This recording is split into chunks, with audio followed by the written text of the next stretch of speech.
വിളവെടുപ്പായി വരുന്നതേ ഉള്ളൂ. എത്ര വർദ്ധിക്കും എന്നാണ് പ്രതീക്ഷ? എത്ര വർദ്ധിക്കണം എന്നാണ് നിങ്ങൾ ആഗ്രഹിക്കുന്നത്, കണക്കാക്കുന്നത്?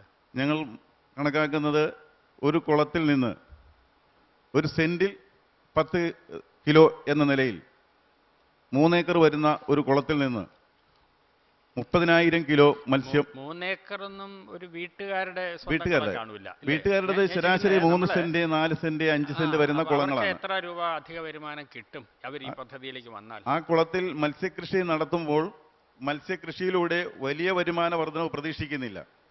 അവരുടെ തരിശായി കിടക്കുന്ന മാലിന്യമായി കിടന്ന കുളങ്ങൾ തൊഴിലുറപ്പ് പദ്ധതിയിലൂടെ വെട്ടി ശുചീകരിക്കുമ്പോൾ ആഹാരം കഴിക്കാം. ദൈവത്തിന്റെ സ്വന്തം നാട്ടിൽ മത്സ്യത്തിന്റെ ഒരു സ്വന്തം ഗ്രാമം എന്നതാണ് ഞങ്ങളുടെ സങ്കല്പം. ഇതിലെ വളരെ ശ്രദ്ധേയമായിട്ട് എനിക്ക് തോന്നുന്നത് ഈ കുളങ്ങളൊക്കെ ഇങ്ങനെ കൊതുക് വളർത്തൽ കേന്ദ്രമായി നിൽക്കാതെ അതിനെ ഒരു ജീവനോപാധി ആക്കി മാറ്റിയെടുക്കുന്നതിൽ പഞ്ചായത്ത് കാണിക്കുന്ന ഒരു ശ്രദ്ധ വളരെ താല്പര്യത്തോടു കൂടിയിട്ടാണ് ഞാൻ കാണുന്നത്. അതിൽ എനിക്കറിയാനുള്ളത് ഇതൊരു സമഗ്ര വികസനം, സുസ്ഥിര വികസനം എന്നൊക്കെ പറയുമ്പോൾ നമ്മളത് മറ്റു മേഖലകളുമായിട്ട് എങ്ങനെയാണ് കോർത്തിണക്കിയിരിക്കുന്നത്? ഉദാഹരണമായിട്ട് കുടുംബശ്രീ യൂണിറ്റുകൾ ഇതിൽ നിന്നുള്ള മത്സ്യങ്ങളെ വെച്ചിട്ട് എന്തെങ്കിലും ഫിഷ് പിക്ലിംഗ് അങ്ങനെ എന്തെങ്കിലും പ്രവർത്തനങ്ങളും കൂടി ഇതിൻ്റെ കൂട്ടത്തിൽ അനുബന്ധമായിട്ട് ചെയ്തു വരുന്നുണ്ടോ? ഈ പദ്ധതി 21 കോടി രൂപയുടെ ഒരു വലിയ പ്രോജക്റ്റിൻ്റെ ഭാഗമാണ്.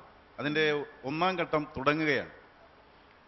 ഈ ഫിഷറീസ് ഡിപ്പാർട്ട്മെൻറ്റുമായി ബന്ധപ്പെട്ട് ശാസ്ത്രീയമായി കൃഷി ചെയ്യേണ്ട രീതികളെ സംബന്ധിച്ച് ഞങ്ങൾക്ക് ആവശ്യമായിട്ടുള്ള മാർഗനിർദ്ദേശങ്ങൾ നൽകുന്നത് കാർഷിക സർവകലാശാലയുടെ കീഴിലുള്ള ഫിഷറീസ് കോളേജ് അപ്പനങ്ങാട്. അതോടൊപ്പം തന്നെ ആ രംഗത്തെ പ്രഗത്ഭരായ എല്ലാ ശാസ്ത്രജ്ഞന്മാരുടെയും സഹായവും ഫിഷറീസ് ഡിപ്പാർട്ട്മെൻറ്റിൻ്റെ പൂർണ്ണമായ സഹകരണത്തോടും കൂടിയാണ് ഇപ്പോൾ ഇത് നടത്തിക്കൊണ്ടിരിക്കുന്നത്. ഈ പൊതുക്കുളങ്ങളിലെല്ലാം ഉണ്ടായിരുന്ന കൊതുകിൻ്റെ ലാർവ എന്ന് പറയുന്ന സാധനം ഇപ്പോഴില്ല. അതിൻ്റെ പരിസരത്തുള്ള വീടുകളിലെല്ലാം ജനൽ തുറന്നിട്ട് കൊണ്ട് കിടന്നുറങ്ങാവുന്ന സ്ഥിതിയാണ്. മാലിന്യ കൂമ്പാരങ്ങൾ മാറി. അതോടൊപ്പം തന്നെ അവിടെ ഒരു ഉൽപ്പാദനത്തിനുള്ള വകയുണ്ടായി. തൊഴിലുറപ്പ് പദ്ധതിയിൽ തൊഴിലുണ്ടായി. അതോടൊപ്പം തന്നെയാണ് ടൂറിസവുമായി ബന്ധപ്പെടുത്തി ടൂറിസത്തിൻ്റെ അനന്ത സാധ്യത തണ്ണീർമുക്കം KTDCയുമായി ബന്ധപ്പെട്ട് ഈ കുളങ്ങളിലും പഞ്ചായത്തിൻ്റെ തീര പ്രദേശങ്ങളിലും അതോടൊപ്പം തന്നെ ഉൾനാടൻ ജലാശയങ്ങളിലും ടൂറിസം വളരെ ഭംഗിയായി നടപ്പിലാക്കാൻ കഴിയുന്ന ഒരു പ്രതീക്ഷയാണുള്ളത്. അതോടൊപ്പം തന്നെയാണ് ഉൽപ്പാദന വർധനവിൻ്റെ അടിസ്ഥാനത്തിൽ മൂല്യവർദ്ധിത ഉൽപ്പന്നങ്ങളാക്കി കൊടുക്കുന്നതിനുള്ള പദ്ധതികൾ.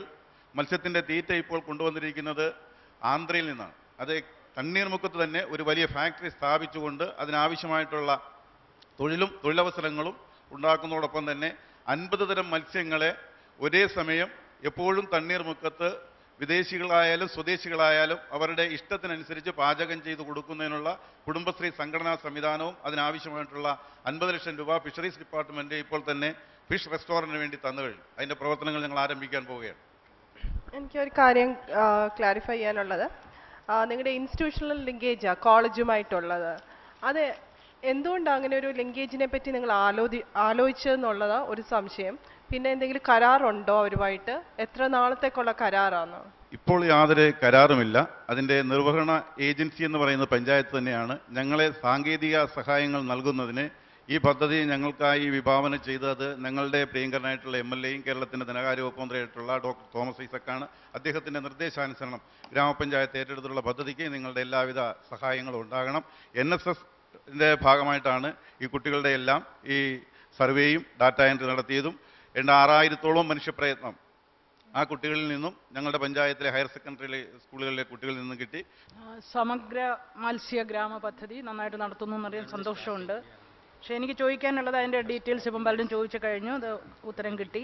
പക്ഷേ നിങ്ങൾ ഈ 3 സുസ്ഥിര വികസനത്തിന് വേണ്ടി തന്നിട്ടുള്ള 3 പദ്ധതിയിൽ ആദ്യം കൊടുത്തിരിക്കുന്ന ബഡ് സ്പെഷ്യൽ സ്കൂളും മൂന്നാമത് കൊടുത്തിരിക്കുന്ന സമ്പൂർണ്ണ ഊർജ്ജ സുരക്ഷാ പദ്ധതിയാണ്. അതൊന്നും ആരംഭിച്ചില്ലേ? അതോ ബഡ് സ്പെഷ്യൽ സ്കൂളാണോ? ആ ഒരു പാസിംഗ് റെഫറൻസ് പോലെ കാണിച്ചു. അത് ഞങ്ങളുടെ പഞ്ചായത്തിലെ 2006-ൽ പഞ്ചായത്തിലെ മുഴുവൻ ശാരീരിക മാനസിക വൈകല്യമുള്ള കുട്ടികളുടെയും സർവേ നടത്തി. 96 പേരുണ്ടായിരുന്നു. ഒരു കേന്ദ്രത്തിൽ തന്നെ സർവേ നടത്തി അവർക്ക് മെഡിക്കൽ സർട്ടിഫിക്കറ്റ് കൊടുക്കുകയും പഞ്ചായത്ത് ഒരു ബെഡ് സ്കൂൾ ആരംഭിക്കുകയും ചെയ്തു. കേരളത്തിൽ 999 പഞ്ചായത്തുകളിൽ 10 പഞ്ചായത്തിലാണ് ഇത്തരം ബെഡ് സ്കൂൾ ഉള്ളത്. അതിലൊരു പഞ്ചായത്താണ് ഞങ്ങളുടെ പഞ്ചായത്ത്. സ്വന്തമായി സ്ഥലവും കെട്ടിടവും ഞങ്ങൾ നിർമ്മിച്ചു കഴിഞ്ഞു. ഇപ്പോൾ 28 കുട്ടികൾ അവിടെ പഠിക്കുന്നുണ്ട്. അവർക്ക് 7500 രൂപ പ്രതിമാസം പെൻഷൻ കൊടുക്കുന്ന പദ്ധതിയുണ്ട്. അതോടൊപ്പം തന്നെ പഞ്ചായത്തിലെ ശാരീരിക മാനസിക വൈകല്യമുള്ള കുട്ടികൾ സ്പെഷ്യൽ സ്കൂളുകളിൽ പഠിക്കുന്നുണ്ടെങ്കിൽ അവർക്ക് സ്കോളർഷിപ്പ് ഉണ്ട്. അതോടൊപ്പം തന്നെ പെയിൻ ആൻഡ് പാലിയേറ്റീവ് കെയറിൻ്റെ സാന്ത്വനം പദ്ധതി ഞങ്ങൾ പഞ്ചായത്തിൽ നടപ്പിലാക്കി വരികയാണ്. ഇത് ആദ്യത്തെ സ്റ്റേജിൽ എന്നാലും ഒരു ഇൻറ്റിഗ്രേറ്റഡ് എഫേർട്ടായിട്ടാണ് മനസ്സിലാക്കുന്നത്. സോ എനിക്കിഷ്ടപ്പെട്ടു. ഇനി മുമ്പ് ഗോയിങ് ഫോർവേഡ് എങ്ങനെയാണോ എടുക്കുന്നതാണോ ഒരു എക്സ്പെക്റ്റേഷൻ ഉണ്ട്, അത്രേ ഉള്ളൂ. പൂർണ്ണമായ ആത്മവിശ്വാസമുണ്ട്. ഈ പദ്ധതി ഈ വർഷത്തെ പുതിയ പദ്ധതി തയ്യാറായിക്കൊണ്ടിരിക്കുകയാണ്. 10 ലക്ഷം രൂപ അലങ്കാര മത്സ്യകൃഷിക്കായി ഞങ്ങൾ മാറ്റിവെച്ചിരിക്കുകയാണ്. അതോടൊപ്പം തന്നെ പാവപ്പെട്ടവരെന്നോ പണക്കാരെന്നോ ഇല്ലാതെ മത്സ്യകൃഷി ചെയ്യുന്ന മുഴുവൻ കർഷകർക്കും മത്സ്യം വളർത്തുന്നതിന് സീഡ് കൊടുക്കുകയും അതോടൊപ്പം മത്സ്യത്തീറ്റ സബ്സിഡി നിരക്കിൽ കൊടുക്കുന്നതിന് ഫിഷറീസ് ഡിപ്പാർട്ട്മെൻറ്റിൻ്റെയും മറ്റ് ഏജൻസികളുടെയും സഹായം ഞങ്ങൾ കിട്ടിയിട്ടുണ്ട്. അതിനും ഞങ്ങൾ പ്ലാൻ ഫണ്ട് മാറ്റിവെക്കുന്നുണ്ട്. ഇപ്പോൾ ഞങ്ങൾക്ക് കൊടുക്കാൻ കഴിഞ്ഞിട്ടില്ല. ഇനി ജൂറിയുടെ വിധിയിലേക്ക്. 15-ൽ 12.5. 15-ൽ 12.5. 10-ൽ 7.5. 7. തണ്ണീർമുക്കത്തിന് ലഭിക്കുന്ന ടോട്ടൽ മാർക്ക് 46.5 ഔട്ട് ഓഫ് 60. 60-ൽ 46.5 മാർക്ക്. നിങ്ങൾക്കും തണ്ണീർമുക്കത്തിനെ സപ്പോർട്ട് ചെയ്യാം. SMS format GKE space TRMM space നിങ്ങൾ നൽകാൻ ഉദ്ദേശിക്കുന്ന mark out of 10 to this number.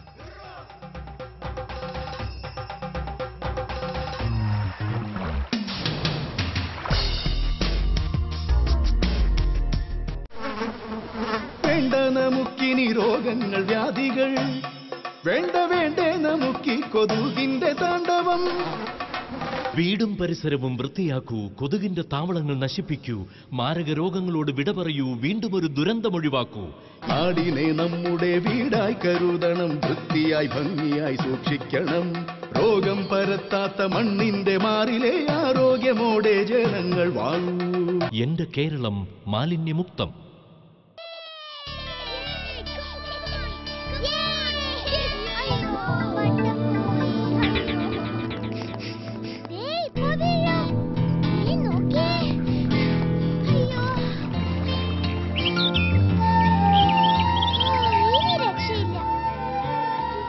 മാലിന്യമുക്തമായ ഒരു കേരളം ലക്ഷ്യമെങ്കിൽ വ്യക്തി ശുചിത്വം പോലെ സാമൂഹിക ശുചിത്വവും പാലിക്കണം.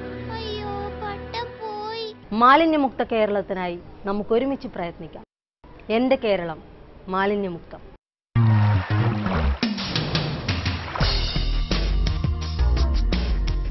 ഗ്രീൻ കേരള എക്സ്പ്രസിന്റെ ഈ വേദിയിൽ പുതിയ ആശയങ്ങളുമായി നമുക്ക് മുന്നിലേക്ക് എത്തുന്നു എറണാകുളം ജില്ലയിലെ കൂത്താട്ടുകുളം ഗ്രാമപഞ്ചായത്ത്.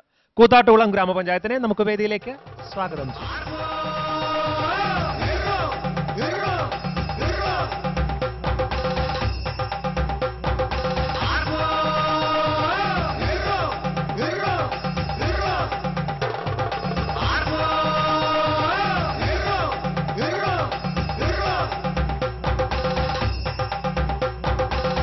കൂത്താട്ടുകുളം ഗ്രാമപഞ്ചായത്തിനെ പ്രതിനിധീകരിച്ച് പ്രതിനിധികളായി നമ്മളോടൊപ്പം വേദിയിൽ ശ്രീമതി വസുമതിയമ്മ പ്രസിഡന്റ്, ശ്രീ അനിൽ കരുണാകരൻ, ശ്രീമതി വാസന്തി സത്യൻ, ശ്രീ ബേബി, ശ്രീമതി അംബിക രാജേന്ദ്രൻ. പഞ്ചായത്ത് പ്രസിഡന്റിനെ നമുക്ക് വേദിയിലേക്ക് സ്വാഗതം ചെയ്യാം. ഈ ഗ്രാമത്തിന് നമുക്ക് വളരെ ചുരുങ്ങിയ വാക്കുകളിൽ ലോകത്തിന് മുഴുവൻ പരിചയപ്പെടുത്തി കൊടുക്കണം. കൂത്താട്ടുകുളം എറണാകുളം ജില്ലയിലെ ഏറ്റവും തെക്കേ അറ്റത്ത് 3 ജില്ലകളുടെ സംഗമസ്ഥാനമാണ് ഞങ്ങളുടെ കൂത്താട്ടുകുളം.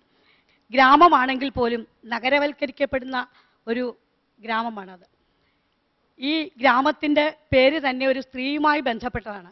അർജുനൻ മല എന്ന് പറയുന്ന ഒരു മലയിൽ ഒരു വേട സ്ത്രീ അരിവാളുമായി പോകുകയും പുല്ല് ചെത്തിയപ്പോൾ ഒരു കല്ലിൽ കൊള്ളുകയും അതിൽ നിന്ന് രക്തം വഹിക്കുന്നത് കണ്ട് ഉന്മാദിനിയെ പോലെ അവർ ആ പഞ്ചായത്ത് മുഴുവൻ, ഇപ്പോഴത്തെ പഞ്ചായത്തിൻ്റെ ഭാഗങ്ങളിൽ മുഴുവൻ ഓടി നടക്കുകയും അവസാനം ഈ അരിവാള് അടുത്തുള്ള അമ്പലക്കുളത്തിൽ ഇട്ടിട്ട് ഓടിപ്പോയി എന്നുള്ളതാണെന്നും അത് ആ കൂത്താട്ട കളമാണ് പിന്നീട് കൂത്താട്ടുകുളമായി മാറിയതെന്നും അതുപോലെ കലയുടെയും കൂത്തിൻ്റെയും ആട്ടത്തിൻ്റെയും സ്ഥലമാണ് കൂത്താട്ടുകുളം എന്ന് പറയുന്നതിൽ അർത്ഥമുണ്ട്. കാരണം കലാ സാംസ്കാരിക രംഗത്ത് ഒട്ടേറെ കാര്യങ്ങൾ കാഴ്ചവെച്ച ഒട്ടേറെ ആളുകൾ ഇപ്പോഴും ജീവിച്ചിരിപ്പുണ്ട്, മൺമറഞ്ഞിട്ടുണ്ട്.